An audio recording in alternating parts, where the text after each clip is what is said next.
So this video is about some basic shape transformations that you should be familiar with and know the terminology for. So I've started off with this kind of F shape as my original, and I've got some values on my axes to give it some scale. So that's the origin at the center, the point 0, 0. So I've got my first transformation here. So hopefully you can see that that is a reflection. So I'm going to write reflection on the worksheet. And the mirror line is, let me just get a good color for that. How about that yellow? So the mirror line is just there. So the reflection line, or you can call it the axis of symmetry, is the x-axis. Now another name for the x-axis is the line y equals 0, because along the x-axis there's 0 on the y-axis, and all of the points on the x-axis have a y-coordinate of 0. So that can be confusing for some people, that the name of the x-axis, or the equation of the x-axis, is that it's the line y equals 0. So it's called the x-axis because it's the line with all the different x values on, but for all those different x values, y is 0 along that line. Okay, so the next one is also a reflection, and this time the reflection is in the y-axis. So you can say the axis of symmetry is the y-axis, i.e. the line x equals 0. You don't have to say both of those things, but understand that those things are the same. Okay, this one confused a lot of people because they thought it was kind of a reflection followed by the thing shifting, but you can write it as a single reflection. It's just got a mirror line in a different place. So the mirror line is there where x equals minus 0.5. So that mirror line there is the line of all of the points where x is minus 0.5.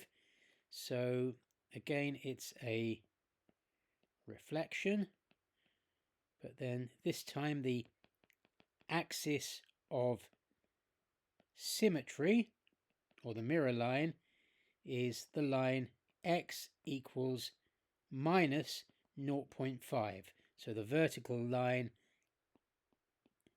at x equals minus 0.5, remember the horizontal axis is the x-axis, it's the line of all of the points where the x-coordinate is minus 0.5. On to the next one. Okay, so again, you can write that, or you can think of that as a single reflection if the mirror line's in the right place. So this time the mirror line is the line where all of the y values are minus 2. There's the y-axis there. So it's a reflection where the axis of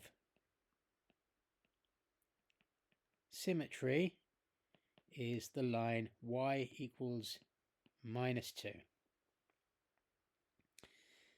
Next one. Okay, well, maybe it's not so easy to spot, but this one is another reflection in a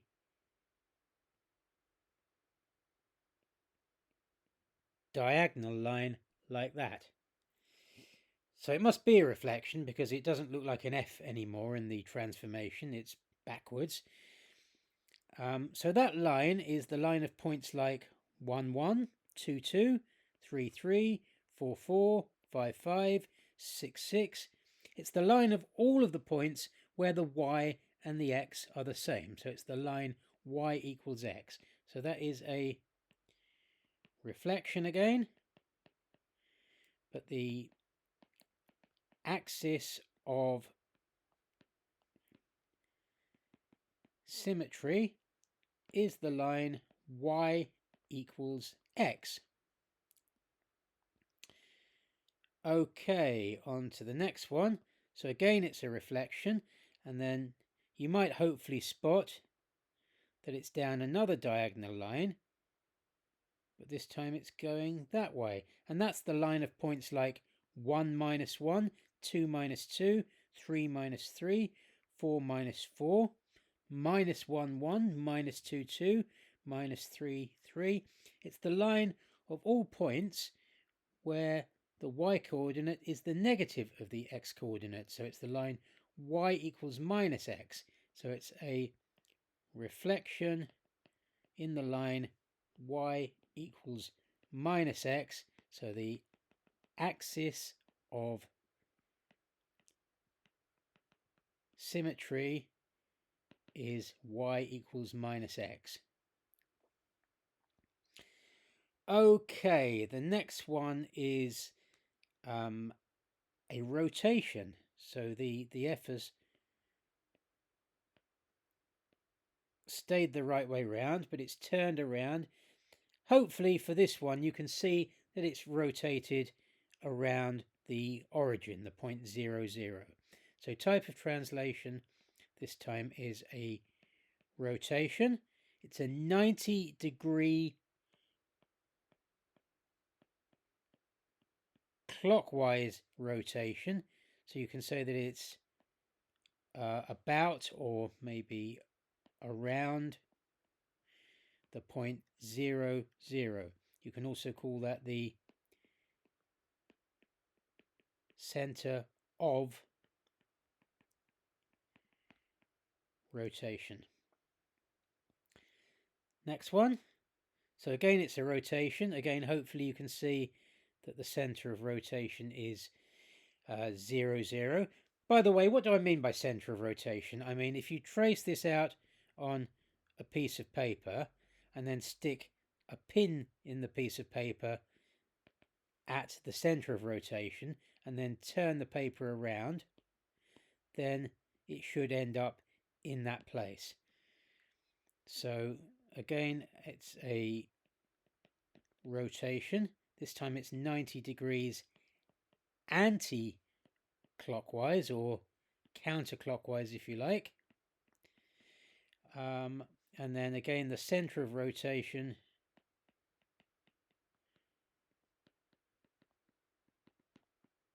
is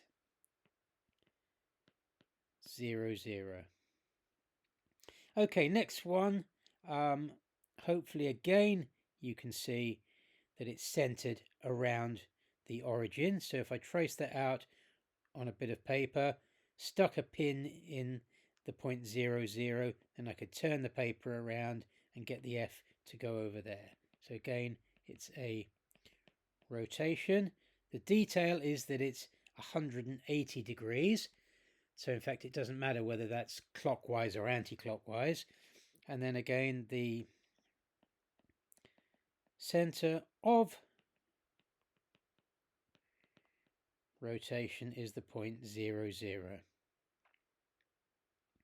Okay, the next one.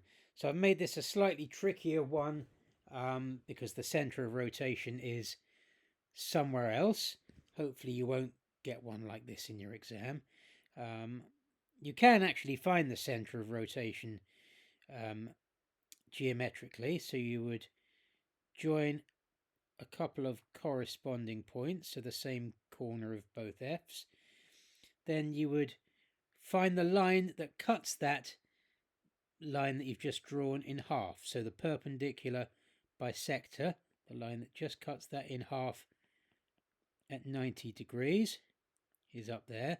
So you might do the whole thing with, 2 compass arcs and where they meet up to find the perpendicular bisector. Okay, I'm going to do the same thing again with two different points. So let's say what can I do? All right, well, let's say this corner and this corner. So I'll just join those up like that, and then the perpendicular bisector would be, well, this kind of goes 2 units across and 2, 4, 6, 8 units down. So the perpendicular bisector would go kind of 8 back and 2 down that way, like that. Is that right? 1, 2, 3, 4, 5, 6, 7, 8, and 2, 1, 2, 2, 4, 6, 8. Yeah. So the perpendicular bisector, and again in real life I'd sort of construct this with compasses. The perpendicular bisector is there. So if you can construct a load of perpendicular bisectors like that, then they all meet at one point, and that point gives you the center of rotation. Having said that, in an on-screen exam, which is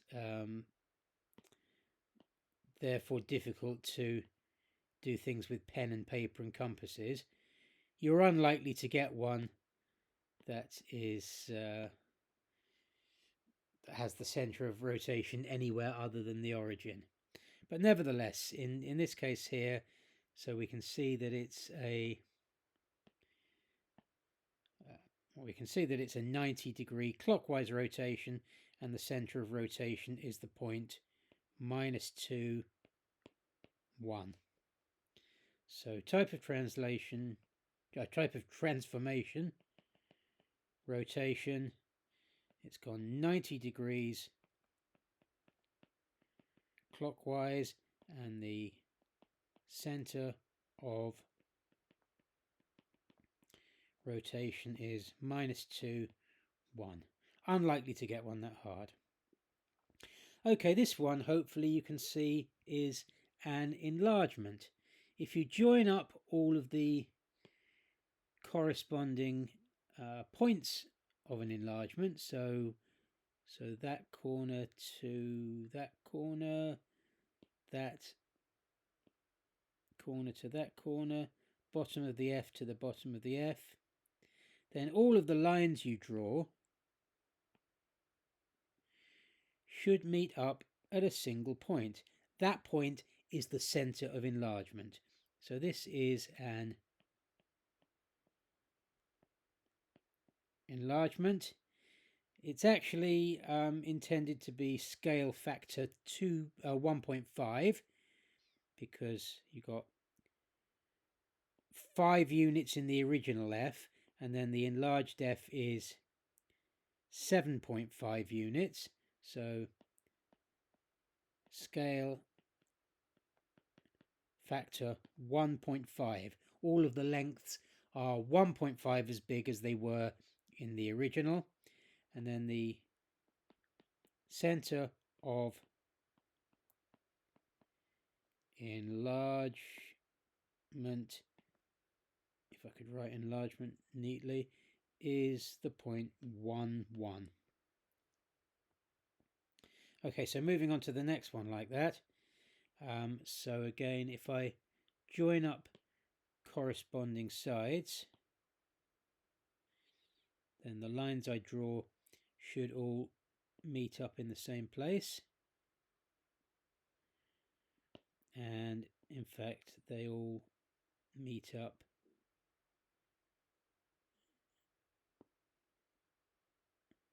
just about there. So that is an enlargement. So the original was 5 units. The enlargement is 2, 4, 6, 8, 10 units. So it's twice as big. It's scale factor 2. Also, all of the points are twice as far away from the center of enlargement in the enlargement as they are in the original. And I just need to write center of enlargement, and that's that point there, which was 4, 4, 4, 4. Okay, next one, the shape's got smaller. So we'll join up the corresponding pairs of points.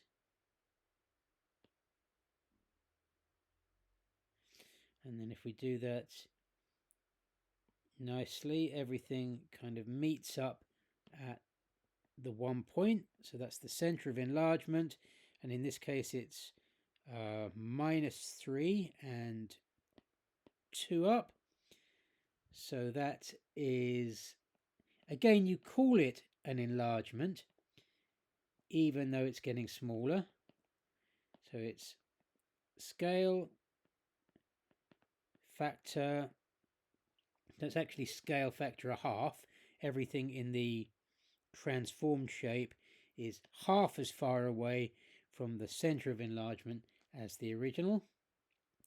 And I'll just write that the center of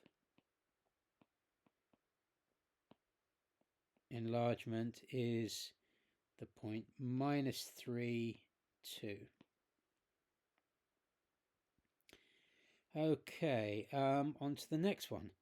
So this one, it hasn't rotated, it hasn't got bigger, it hasn't got smaller, it hasn't reflected, it's just moved.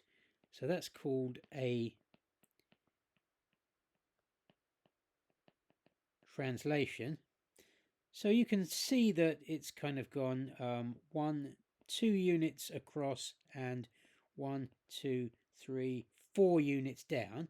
So you could say 2 units across, or 2 to the right, 4 down.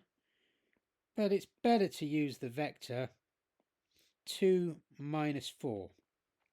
So it's one number on top of another to express a movement of 2 to the right and 4 units down. So it's always the horizontal component, then the vertical component. It's not a fraction, so it doesn't have a line in it. It's just one number on top of another in a bracket. So that's called a vector, and it expresses vertical and horizontal movement. Next one. So again, that's a translation. So this time it's gone 1, 2, 3, 4, 5 units back and 1 up. So you can write that as the vector -5 for 5 to the left and 1 for the 1 up. So it's a translation by the vector -5, 1. And that's that.